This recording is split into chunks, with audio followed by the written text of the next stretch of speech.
পর স্বাগত। একদিকে বাংলাদেশে অদ্ভুত পরিস্থিতি, অন্যদিকে ভারত বাংলা সীমান্তে প্রতিনিয়ত পাচার কিন্তু চলছে অবৈধভাবে। ঠিক তেমনি মানব পাচারও কিন্তু বন্ধ নেই। বিভিন্ন সময় দেখা যাচ্ছে যে ত্রিপুরার সীমান্ত ব্যবহার করে প্রতিনিয়ত মানব পাচার হচ্ছে। তবে আবারও পুলিশের হাতে অর্থাৎ কলমচোরা থানার হাতে এক বাংলাদেশি যুবক আজহার হোসেন, যার ছবি আপনারা দেখতে পাচ্ছেন, তাকে গ্রেফতার করা হয়। কলমচোরা থানার পুলিশ ওই বাংলাদেশি যুবককে বক্সনগর চৌমুনি বাজার বটো স্ট্যান্ড এলাকা থেকেই আটক করে।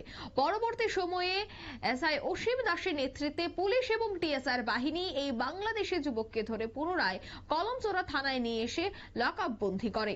ঘটনায় জানা গেছে যে আজ থেকে দুদিন আগেই বাংলাদেশ থেকে মেহেন্দি পাচার চলাকালীন সময়ে আশাবাড়ি সীমান্তে আটক হয় বাংলাদেশি যুবক। তার নাম আজহার হোসেন। তার বাড়ি বাংলাদেশের শশীদল ইউনিটের আশাবাড়ি এলাকায়। উক্ত ঘটনায় বক্সনগর এলাকায় বিরাট চাঞ্চল্য বিরাজ করছে।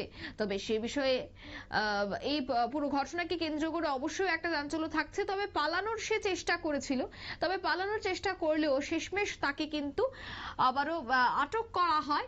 তবে এই ধরনের খবর যখন উঠে আসে তখন অবশ্যই কিন্তু বিএসএফ এর টহল নিয়ে একটা প্রশ্ন উঠে।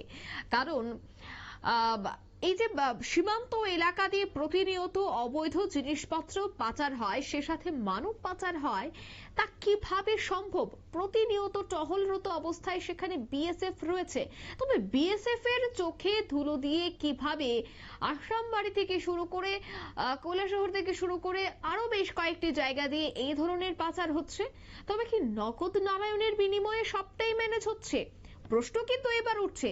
তবে এবার যে ব্যক্তিকে গ্রেফতার করা হয়েছে তাকে জিজ্ঞাসাবাদের পর বেরিয়ে আসতে পারে যে সে কার মাধ্যমে ভারতে আসে এবং এই যে মেহেন্দি পাচার হতো সেটা কিভাবে হতো, কোন দালালরা এর সাথে যুক্ত ছিল, সমস্তটা বিষয় কিন্তু এবার বেরিয়ে আসতে পারে আটককৃত এই যুবকের জিজ্ঞাসাবাদের পর।